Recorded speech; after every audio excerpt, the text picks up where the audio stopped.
Hello dear દોસ્તો, હું પ્રશાંત પંચાલ આપ સૌનું વર્લ્ડ ઇન બોક્સમાં હાર્દિક સ્વાગત કરું છું. મિત્રો, અંગ્રેજી ભાષા જે મુખ્ય પરીક્ષામાં પૂછવામાં આવે છે એમાં માસ્ટરી લાવવા માટે વર્લ્ડ ઇન બોક્સ એકેડમી તરફથી એક નવા પ્રોગ્રામની શરૂઆત કરવામાં આવેલી છે, જેનું નામ છે પ્રોજેક્ટ CDE, જેનું ફૂલ નેમ થાય છે ક્રેક ડિસ્ક્રિપ્ટિવ ઇંગ્લિશ. આ સિરીઝ અંતર્ગત આજે આપણે 14મા લેક્ચર માટે મળ્યા છીએ. 14મા લેક્ચરમાં આપણે ડિસ્ક્રિપ્ટિવ સિમ્પલ ફ્યુચર ટેન્સ એટલે કે વર્ણનાત્મક સાદો ભવિષ્યકાળ ડિસ્કસ કરવાનો છે, જેમાં આજે આપણે પેરેગ્રાફ 2 ડિસ્કસ કરીશું. પેરેગ્રાફ 2 શેના આધારિત છે એની ચર્ચા કરીએ દોસ્તો. તો આજનો જે પેરેગ્રાફ છે એ છે રાષ્ટ્રીય શિક્ષણ નીતિના અમલીકરણ ઉપર આધારિત. ડન. રાષ્ટ્રીય શિક્ષણ નીતિનું અમલીકરણ કઈ રીતે થાય છે એના આધારિત આજે આપણે આ પેરેગ્રાફ ડિસ્કસ કરીશું. સો વેરી ફર્સ્ટ ટાઇટલ છે રાષ્ટ્રીય શિક્ષણ નીતિ NEP અમલીકરણ. આ આપણી પાસે પેરેગ્રાફ છે, જેને આપણે એક વખત ગુજરાતીમાં વાંચીએ. તો સરસ મજાની પેન અને પેપર લઈને રેડી થઈ જાઓ, બીકોઝ આ બધા જ વાક્યો આપણે ઇંગ્લિશમાં ટ્રાન્સલેટ કરવાના છે, ઘણા બધા વોકેબ શીખવાના છે. ઠીક છે. સો વેરી ફર્સ્ટ ગુજરાતીમાં રીડ કરી લઈએ. સરકાર તમામ રાજ્યોમાં રાષ્ટ્રીય શિક્ષણ નીતિ લાગુ કરશે. શાળાઓ લવચિક અભ્યાસક્રમ અને સર્વાંગી શિક્ષણ પદ્ધતિઓ અપનાવશે. શિક્ષકો કૌશલ્ય આધારિત શિક્ષણ માટે નવી તાલીમ મેળવશે. વિદ્યાર્થીઓ પ્રારંભિક શિક્ષણ દરમિયાન બહુવિધ શાખાઓનું અન્વેષણ કરશે. યુનિવર્સિટીઓ સંશોધન અને નવીનતા પર ધ્યાન કેન્દ્રિત કરશે. તો આ જે પેરેગ્રાફ છે એને આપણે ઇંગ્લિશમાં ટ્રાન્સલેટ કરીને લખવાનો છે. તો સૌથી પહેલાં આપણે ટાઇટલને ઇંગ્લિશમાં ટ્રાન્સલેટ કરીએ. તો ધ્યાન આપજો. અહીંયા એક શબ્દ છે અમલીકરણ. આ અમલીકરણ શબ્દ જે છે એ અમલમાં મૂકવા પરથી આવે છે. તો અમલમાં મૂકવું, તો કોઈ બી વસ્તુ અમલમાં મૂકવાની ક્રિયાને કહેવાય ઇમ્પ્લિમેન્ટ કરવું. શું કરવું? ઇમ્પ્લિમેન્ટ કરવું. તો આ એક ક્રિયા છે. આ ક્રિયા પરથી એનું નામ બને અમલમાં મૂકવાને પરથી અમલીકરણ. અમલીકરણ અને ઇમ્પ્લિમેન્ટ પરથી કહેવામાં આવે છે દોસ્તો ઇંગ્લિશમાં ઇમ્પ્લિમેન્ટેશન. રેડી? તો અમલમાં મૂકવાની ક્રિયાને શું કહેવાય? ઇમ્પ્લિમેન્ટ કરવું. એમાંથી શબ્દ બને અમલીકરણ એટલે કે ઇમ્પ્લિમેન્ટેશન. તો આપણને બંને શબ્દ આવડી જાય. ડન. હવે મારે આ વસ્તુ લખવી છે રાષ્ટ્રીય શિક્ષણ નીતિ. તો દોસ્તો નીતિ એક નામ છે, રાષ્ટ્રીય શિક્ષણ એ એનું વિશેષણ છે. તો વિશેષણ અને નામ જ્યારે ગુજરાતીમાં હોય અને એને ઇંગ્લિશમાં લખવું તો સીધું લખાશે. તો ફ્રેન્ડ્સ, આને મારે ઇંગ્લિશમાં લખવું હોય તો કઈ રીતે પોસિબલ થાય? તો સૌથી પહેલાં આપણે રાષ્ટ્રીયથી શરૂ કરીશું. તો રાષ્ટ્રીય એટલે કે નેશનલ, શિક્ષણ એટલે કે એજ્યુકેશન, અને નીતિ એટલે કે પોલિસી. સો નેશનલ એજ્યુકેશન પોલિસી. ડન. અમલીકરણ અને ઇંગ્લિશમાં કહેવામાં આવશે ઇમ્પ્લિમેન્ટેશન. ક્લિયર છે? તો આજનું જે ટાઇટલ છે રાષ્ટ્રીય શિક્ષણ નીતિ અમલીકરણ એટલે કે નેશનલ એજ્યુકેશન પોલિસી ઇમ્પ્લિમેન્ટેશન, એનું ટાઇટલ થશે. હવે આપણે આ વાક્યોને જોઈએ કે કયા કાળમાં છે. તો ગુજરાતીમાં લખેલા વાક્યનો જો કાળ ઓળખવો હોય તો એમાં રહેલા એન્ડિંગ શબ્દને જોવા પડે. એન્ડિંગ એટલે કે અંતમાં આવનારા શબ્દો. કરશે, પછી અપનાવશે, મેળવશે, કરશે, કેન્દ્રિત કરશે. તો આ બધા શબ્દોને જોઈને આઈડિયા આવે છે કે બધાનું એન્ડ સે થી થાય છે. જ્યારે ગુજરાતી ભાષામાં સે થી એન્ડ થનારો શબ્દ હોય, કરશે, બનશે, રમશે, ભણશે, ગાશે, તો આવા બધા શબ્દો જે છે ને એ આવનારા સમયની વાત કરે ને આવનારા સમયને કહેવાય ભવિષ્યકાળ, જેને ઇંગ્લિશમાં કહેવાય ફ્યુચર ટેન્સ. ડન. અને આ બધી ભવિષ્યમાં થનારી ક્રિયાઓ છે અને ભવિષ્યમાં થનારી ક્રિયાને દર્શાવવા માટે અંગ્રેજી ભાષામાં આવે સાદો ભવિષ્યકાળ એટલે કે સિમ્પલ ફ્યુચર ટેન્સ. ડન. તો આ આખો પેરેગ્રાફ સિમ્પલ ફ્યુચર ટેન્સને દર્શાવે છે. તો આપણે એ પેરેગ્રાફમાં રહેલા દરેકે દરેક વાક્યને ફ્રેમ કરીશું. તો સિમ્પલ ફ્યુચર ટેન્સને દર્શાવે છે. તો સિમ્પલ ફ્યુચર ટેન્સની આપણને વાક્ય રચના આવડતી હોવી જોઈએ. તો આપણે એક વખત વાક્ય રચના જોઈ લઈએ. સિમ્પલ ફ્યુચર ટેન્સને ગુજરાતીમાં કહેવાય સાદો ભવિષ્યકાળ. તો સાદા ભવિષ્યકાળની વાક્ય રચના તમારી સામે ડિસ્પ્લે મેં કરેલી છે. તો સૌથી પહેલાં આવશે કર્તા.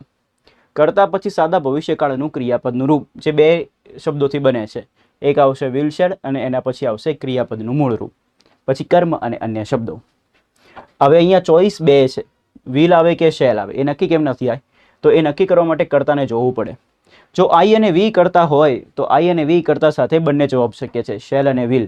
ફર્સ્ટ ચાન્સ આપણે શેલને આપીએ છીએ, સેકન્ડ ચાન્સ વિલને આપીએ છીએ. બંને 100% સાચા છે. બસ ખાલી ફર્સ્ટ ચાન્સ શેલને આપવાનો, સેકન્ડ ચાન્સ વિલને આપવાનો.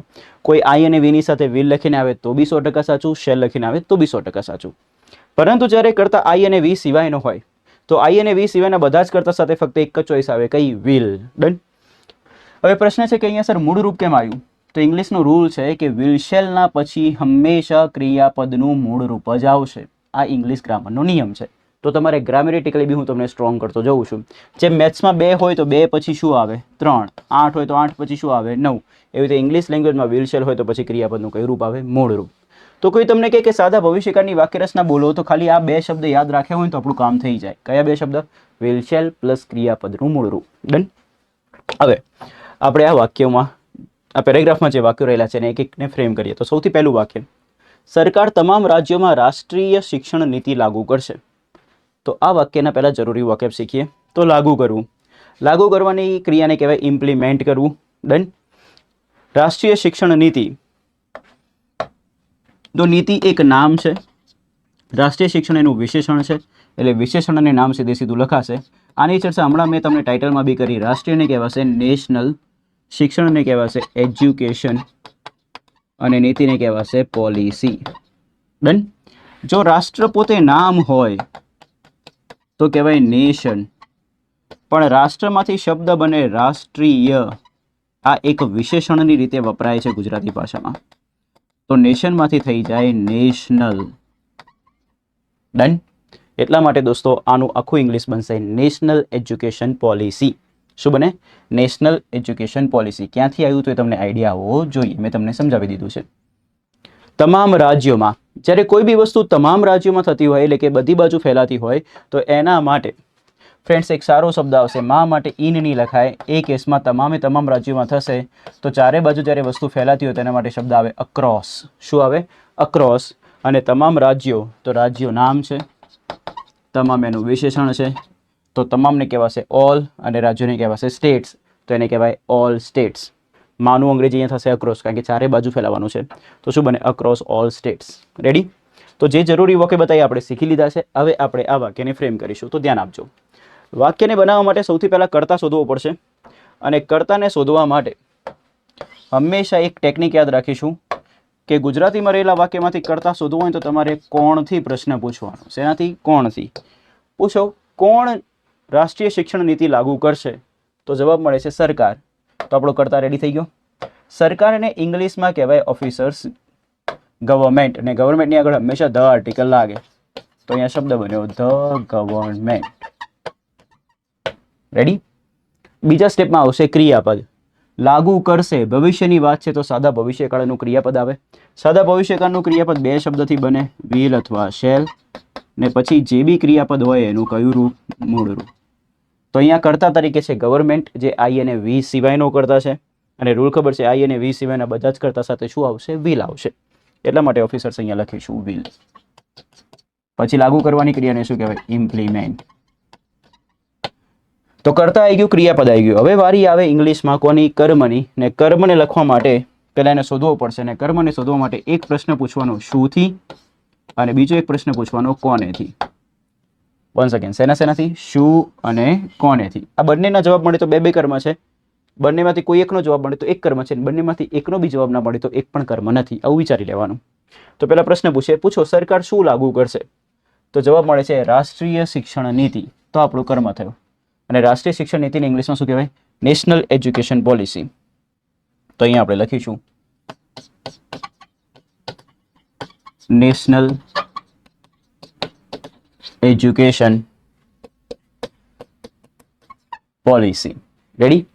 હવે અન્ય શબ્દો બાકી રહ્યું. તમામ રાજ્યોમાં, તો જ્યારે કોઈ બી વસ્તુ ચારે બાજુ ફેલાય છે તો એના માટે શબ્દ લખીએ છીએ અક્રોસ ઓલ સ્ટેટ્સ. તો આખું વાક્ય શું બન્યું? The government will implement national education policy across all states. Ready છે? આઈ હોપ તમને આ વાક્યમાં પૂરેપૂરી ખબર પડી હશે. આ વાક્યમાં એક સારો શબ્દ હતો લાગુ કરવું, બીજો એક સારો શબ્દ છે અક્રોસ. આ શબ્દો યાદ રાખ્યા હોય તો ફાયદો થાય.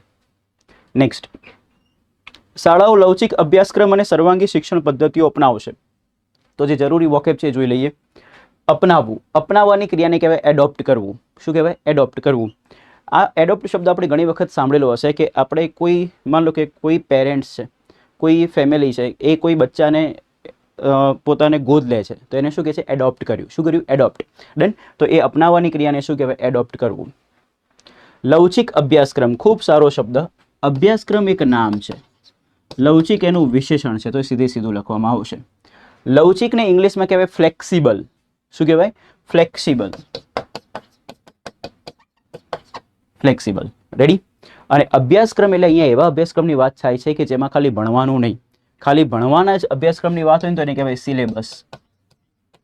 શું કહેવાય? સિલેબસ.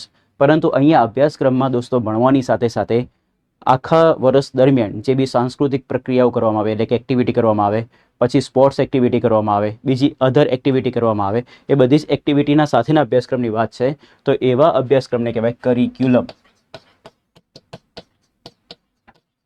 શું કહેવાય? કરિક્યુલમ. કરિક્યુલમનો સ્પેલિંગમાં ઘણા લોકો મિસ્ટેક કરે છે, આપણાથી મિસ્ટેક થવી જોઈએ નહીં. કરિક્યુલમના સ્પેલિંગને યાદ રાખો તો ટેકનિક બતાવું, ક્યાંય પણ એ આવતો નથી. કરીનો પહેલા સ્પેલિંગ તૈયાર કરી લો. CURRI ક્યુલમ, CULUM, curriculum. રેડી? તો લવચિક અભ્યાસક્રમને આખી ઇંગ્લિશમાં બોલવું હોય તો બોલાય ફ્લેક્સિબલ કરિક્યુલમ. તો flexible curriculum. Ready? Okay. Next, સર્વાંગી શિક્ષણ પદ્ધતિઓ. તો ધ્યાન આપજો, પદ્ધતિઓ એક નામ છે, સર્વાંગી શિક્ષણ એ એનું શું થઈ ગયું? વિશેષણ થઈ ગયું. ડન? જ્યારે કોઈ બી વસ્તુનો સર્વાંગ થઈ જતો હોય, એટલે કે સર્વાંગી બનતું હોય, તો એને કહેવાય હોલિસ્ટિક. શું કહેવાય? હોલિસ્ટિક. અહીંયા શિક્ષણનો અર્થ એજ્યુકેશન કરવું હોય તો એજ્યુકેશન બી થઈ શકાય, પરંતુ અહીંયા સર્વાંગી શિક્ષણ પદ્ધતિઓની વાત છે તો એ શીખવાની પદ્ધતિની વાત કરે છે. અને શીખવા માટે શબ્દ આવે લર્ન. શું આવે? લર્ન. ને એનામાંથી શિક્ષણ માટે શબ્દ બને લર્નિંગ.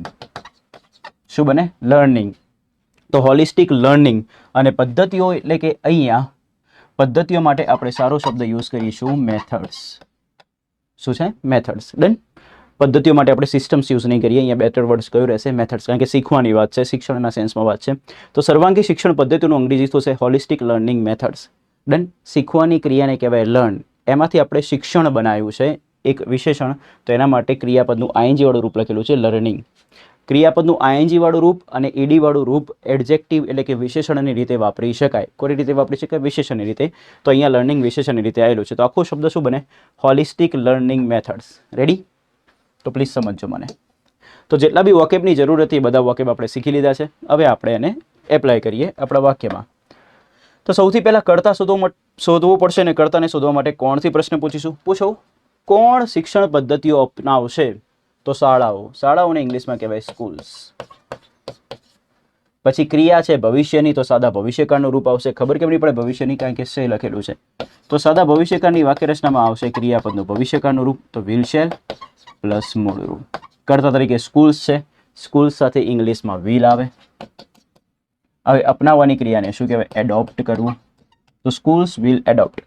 કર્તા આવી ગયું, ક્રિયાપદ આવી ગયું. હવે વારી આવી કોની? કર્મની. કર્મ માટે કાં તો પ્રશ્ન પૂછો શું અથવા કોનેથી. પૂછો શાળાઓ શું અપનાવશે?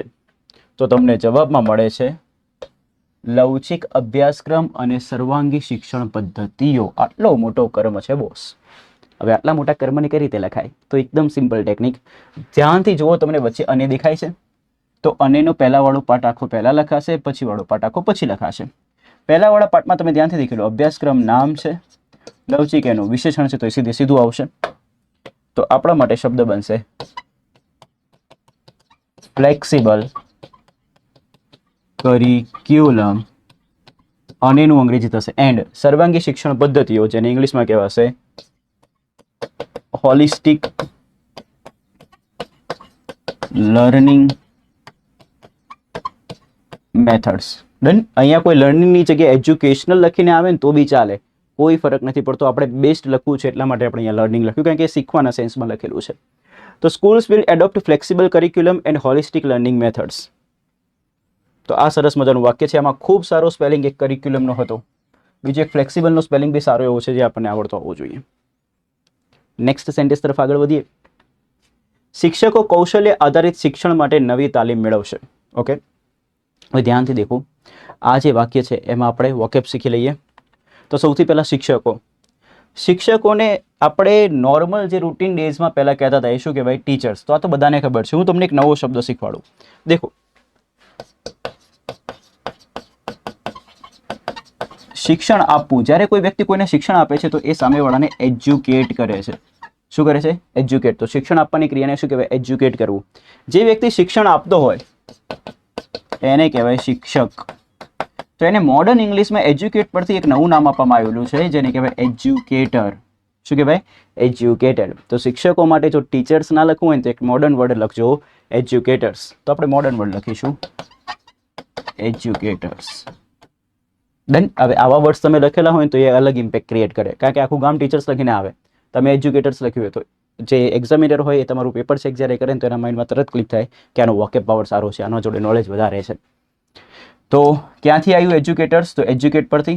એજ્યુકેટ એટલે કે શિક્ષણ આપવું, એના પરથી નામ પડે શિક્ષક, તો એજ્યુકેટ પરથી થઈ ગયું એજ્યુકેટર. નેક્સ્ટ દોસ્તો, વોકેબ. મેળવશે. મેળવવાની ક્રિયાને કહેવાય રિસીવ કરવું. શું કરવું? રિસીવ કરવું. ઠીક છે, ગેટ બી કહી શકાય. નવી તાલીમ. તો ધ્યાનથી દેખજો, તાલીમ એક નામ છે, નવી એનું વિશેષણ છે, તો વિના કે વીસીથી નવી તાલીમને કહેવાય ન્યૂ ટ્રેનિંગ. શું કહેવાશે દોસ્તો? New training. નેક્સ્ટ, માટે. માટેને ઇંગ્લિશમાં કહેવાય ફોર. આ તો આવડતું જ હોય. કૌશલ્ય આધારિત શિક્ષણ. આ ખૂબ સારો શબ્દ છે. તો શિક્ષણ એક નામ છે ને કૌશલ્ય આધારિત એનું વિશેષણ છે, તો સીધે સીધું લખાશે. કૌશલ્યને કહેવાય સ્કિલ. શું કહેવાય? સ્કિલ. જ્યારે કોઈ વસ્તુ કોઈના ઉપર આધાર રાખતી હોય તો એ આધાર રાખવાની ક્રિયાને કહેવાય આધાર રાખવું, તો એને કહેવાય બેઝ. શું કહેવાય? બેઝ. આના પરથી એક શબ્દ બને જે વિશેષણની રીતે વપરાય. આધાર રાખવાની ક્રિયા પરથી શબ્દ બને આધારિત, તો આધારિતને ઇંગ્લિશમાં કહેવાય બેઝડ. ડન. તો જ્યારે કોઈ વસ્તુ કોઈના ઉપર આધારિત હોય તો એના માટે બેટર વર્ડ આવે શું? બેઝડ. તો સ્કિલ બેઝડ. અને શિક્ષણને તો કહેવાય એજ્યુકેશન. તો કૌશલ્ય આધારિત શિક્ષણનું અંગ્રેજી થશે સ્કિલ બેઝડ એજ્યુકેશન. રેડી છે? ઓકે. તો જેટલા વોકેબની જરૂર હતી બધા શીખી લીધા છે આપણે. Now we are going to frame the sentence. તો એક કામ કરો, તમે પહેલા વિડીયો પોઝ કરો ને જાતે આ સેન્ટેન્સ બનાવો. ઠીક છે દોસ્તો? સો આઈ હોપ તમે વિડીયો પોઝ કરીને સેન્ટેન્સ બનાવી દીધું હશે. હવે હું તમને ફ્રેમ કરીને બતાવું, તમે જુઓ કેવું બને છે. પ્રોસેસ તમને ખબર છે કે કોઈ બી વાક્ય લખું તો સૌથી પહેલાં કર્તાની જરૂર પડે. કર્તા કોણ છે પૂછો? કોણ નવી તાલીમ મેળવશે? તો શિક્ષકો મેળવશે. તો કર્તા તરીકે છે શિક્ષકો, એટલે કે એજ્યુકેટર્સ. ડન. કઈ ક્રિયા કરે છે? તો મેળવશે. તો મેળવવાની ક્રિયાને કહેવાય રિસીવ. પણ ભવિષ્યની વાત છે તો ભવિષ્યકાળનું રૂપ આવશે અને સાદા ભવિષ્યકાળનું રૂપ થાય વિલ, શેલ, મૂળ રૂપ. એજ્યુકેટર્સ સાથે શું આવશે? વિલ. મેળવવાની ક્રિયાને કહેવાય રિસીવ. હવે કર્મ માટે પ્રશ્ન પૂછવો પડશે, શું અથવા કોનેથી પૂછો. શિક્ષકો શું મેળવશે? તો જવાબ આવે છે નવી તાલીમ. તો શુંનો જવાબ આવ્યો? નવી તાલીમ. તો આપણા માટે કર્મ થઈ ગયો નવી તાલીમ. નવી તાલીમને કહેવાય ન્યૂ ટ્રેનિંગ. હવે બાકીના જે શબ્દો વધ્યા એને કહેવાશે અન્ય શબ્દો. તો આ બધા જે શબ્દો છે ઓફિસર્સ, કૌશલ્ય આધારિત શિક્ષણ માટે, આને કહેવાય અન્ય શબ્દો. ગુજરાતી કરતાં ઇંગ્લિશ લેંગ્વેજ રિવર્સ બનેલી છે એટલે પાછળથી આગળ આવવું પડશે. તો પહેલાં શરૂઆતમાં માટે લખવું પડશે અને માટેને ઇંગ્લિશમાં કહેવાય ફોર. હવે ગુજરાતીમાં આ જે પાર્ટ છે ને દોસ્તો, એ વિશેષણ અને નામ છે, તો એ તો સીધે સીધું જ આવે. તો કૌશલ્ય આધારિત શિક્ષણને કહેવાશે સ્કિલ બેઝડ એજ્યુકેશન. તો આખું વાક્ય બની ગયું. Educators will receive new training for skill based education. Clear છે? ચેક કરો તમારું સેન્ટેન્સ કેવું બને છે ઓફિસર્સ. ડન. જો તમારા અત્યારના આ જે લેક્ચર છે એમાં તમે સેન્ટેન્સ ફ્રેમ કરો છો અને પહેલા લેક્ચરમાં તમે સેન્ટેન્સ ફ્રેમ કરતા હતા એનાથી થોડું બી ઇમ્પ્રુવમેન્ટ છે, દેટ મીન્સ તમને કોઈ વ્યક્તિ અંગ્રેજી ભણાવે તો તમને એ ખબર પડે છે, તમે અંગ્રેજી શીખી શકો છો. હવે એમાં વધુને વધુ ગ્રીપ લાવવા માટે તમારે વધુને વધુ શું કરવી પડશે? પ્રેક્ટિસ. અને એના માટે વધુને વધુ આ વિડીયોઝ જોવા પડશે. ડન. જો તમને મારું લેક્ચર જેન્યુઅનલી ગમતું હોય તો આ લેક્ચરને મેક્સિમમ શેર કરજો દોસ્તો, લાઇક કરજો અને કમેન્ટ તો ખાસ કરજો, બિકોઝ કમેન્ટ પરથી જ મને આઈડિયા આવશે કે તમને લેક્ચરમાં કેટલી ખબર પડે છે. નેક્સ્ટ, વિદ્યાર્થીઓ પ્રારંભિક શિક્ષણ દરમિયાન બહુવિધ શાખાઓનું અન્વેષણ કરશે. તો જરૂરી વોકેબ શીખીએ પહેલાં તો. વિદ્યાર્થીઓને કહેવાય સ્ટુડન્ટ્સ. ઠીક છે? અન્વેષણ કરવું, અન્વેષણ કરવાની ક્રિયાને કહેવાય એક્સપ્લોર કરવું. શું કરવું? એક્સપ્લોર. ઠીક છે? નેક્સ્ટ, બહુવિધ શાખાઓ. તો શાખાઓ નામ છે, બહુવિધ એનું વિશેષણ છે, તો વિના કેવી લખાય? સીધે સીધી. બહુવિધને ઇંગ્લિશમાં કહેવાય મલ્ટિપલ. અને શાખાઓ માટે અલગ અલગ શબ્દ છે. જેમ કે શાખાઓ માટે એક નોર્મલ શબ્દ છે બ્રાન્ચ. એકથી વધુ હોય તો એને કહેવાય બ્રાન્ચીસ. અને ભણવાના સેન્સમાં જ્યારે શાખાઓની વાત કરતા હોઈએ ત્યારે શબ્દ આવશે ડિસિપ્લિન્સ. શું આવશે? ડિસિપ્લિન્સ. ડન. તો બહુવિધ શાખાઓનું ઇંગ્લિશ થશે multiple disciplines otherwise multiple branches. તો આપણે જોઈ લઈએ મલ્ટિપલ ડિસિપ્લિન્સ અથવા મલ્ટિપલ બ્રાન્ચીસ.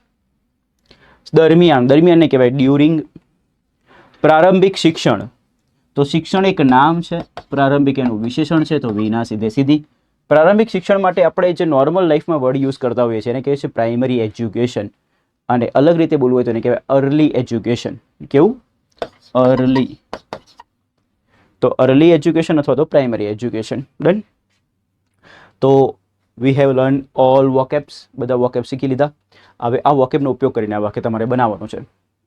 ટ્રાય કરો જાતે બનાવવાનું કે વાક્ય તમારાથી બને છે કે નહીં. મેક શ્યોર જ્યારે તમે બનાવો છો વાક્ય ત્યારે સ્પેલિંગ સાચા હોવા જોઈએ, સ્પેલિંગમાં એરર ચાલશે નહીં. સો વેરી ફર્સ્ટ, આઈ હોપ તમે વાક્ય બનાવી દીધું હશે. હવે આપણે આ વાક્યને બનાવીશું. તો સૌથી પહેલાં કર્તા શોધી લઈએ. કર્તા કોણ છે? તો કર્તા તરીકે શોધવા માટે કોણથી પ્રશ્ન પૂછો. કોણ અન્વેષણ કરશે? તો વિદ્યાર્થીઓ. તો આપણા જોડે કર્તા છે સ્ટુડન્ટ્સ. બીજા સ્ટેજમાં આવશે ક્રિયાપદ. ક્રિયા કઈ છે? તો અન્વેષણ કરવું. તો અન્વેષણ કરવાની ક્રિયાને કહેવાય એક્સપ્લોર કરવું, પણ આ કરશે એટલે ભવિષ્યની વાત છે. ભવિષ્યની વાત હોય તો ક્રિયાપદ તરીકે આવે વિલ શેલ પ્લસ મૂળ રૂપ. અહીંયા સ્ટુડન્ટ્સની વાત છે તો સ્ટુડન્ટ સાથે વિલ લાગશે, અને અન્વેષણ કરવાની ક્રિયાને કહેવાય એક્સપ્લોર. તો સ્ટુડન્ટ્સ વિલ એક્સપ્લોર. હવે પૂછો કે વિદ્યાર્થીઓ કોનું અન્વેષણ કરશે? કોનું, કોને, કોનાથી પ્રશ્ન પૂછે એટલે જવાબ મળે તો એને કર્મ કહેવાય, કાં તો શુંથી પ્રશ્ન પૂછી લેવાનું. ડન. તો અહીંયા કોનુંથી પૂછો વિદ્યાર્થીઓ કોનું અન્વેષણ કરશે? તો અહીંયા જવાબ મળે છે બહુવિધ શાખાઓનું. તો આપણો કર્મ છે. હવે કર્મનો નિયમ બતાવું દોસ્તો. કર્મના એન્ડમાં જો નું ના નીનું ને હોય તો એને ઇંગ્લિશમાં લખવામાં આવતું નથી. તો તમારે ખાલી લખવાનું કેવું રહ્યું? બહુવિધ શાખાઓ. તો બહુવિધ શાખાઓને ઇંગ્લિશમાં કહેવાશે મલ્ટિપલ બ્રાન્ચીસ કાં તો મલ્ટિપલ ડિસિપ્લિન્સ.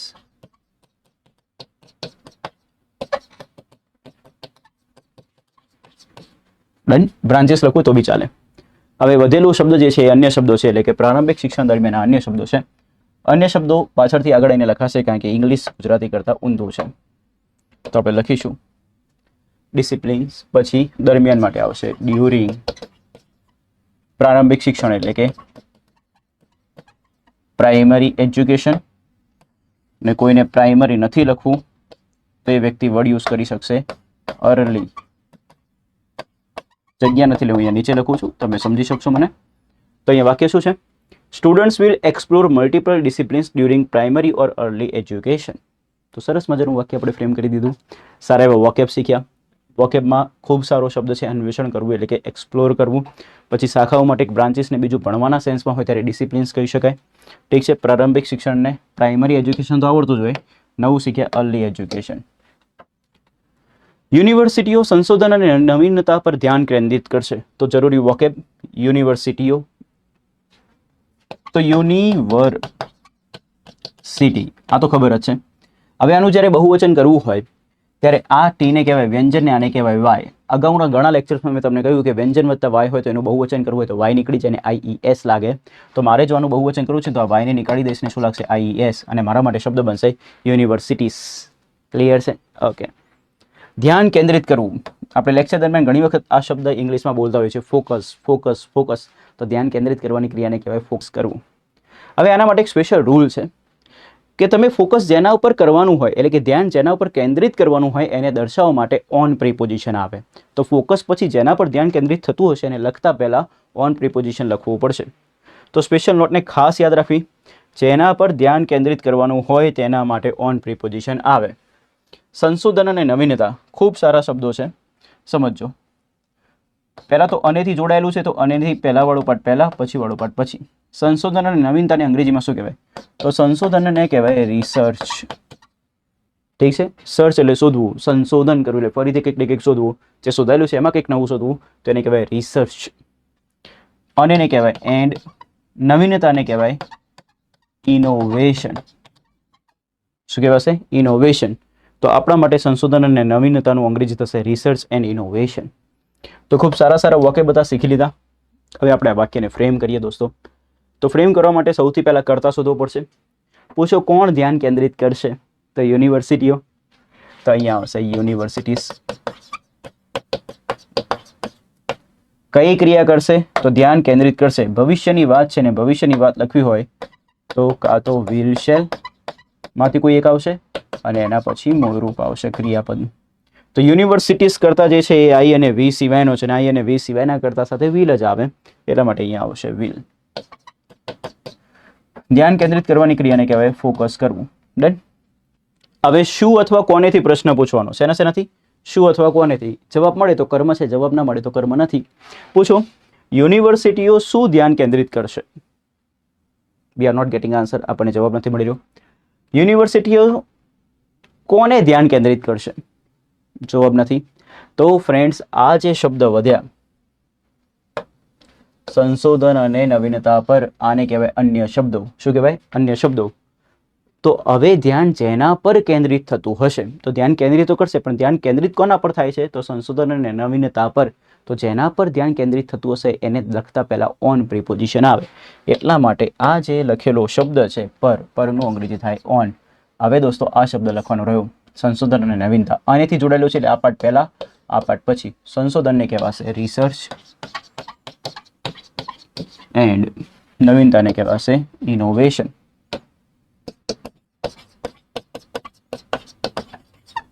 તો આપણા માટે વાક્ય રેડી થઈ ગયું. Universities will focus on research and innovation. Ready છે? ઓકે. તો સરસ મજાનો પેરેગ્રાફ હતો નેશનલ એજ્યુકેશન પોલિસી ઉપર. તો આપણે એ પેરેગ્રાફને ડિટેલમાં ડિસ્કસ કરી લીધો છે. સાદા ભવિષ્યકાળના વાક્યો હતા, તો આપણે એના ઘણા બધા વાક્ય બી શીખ્યા, વાક્ય રચના બી શીખ્યા.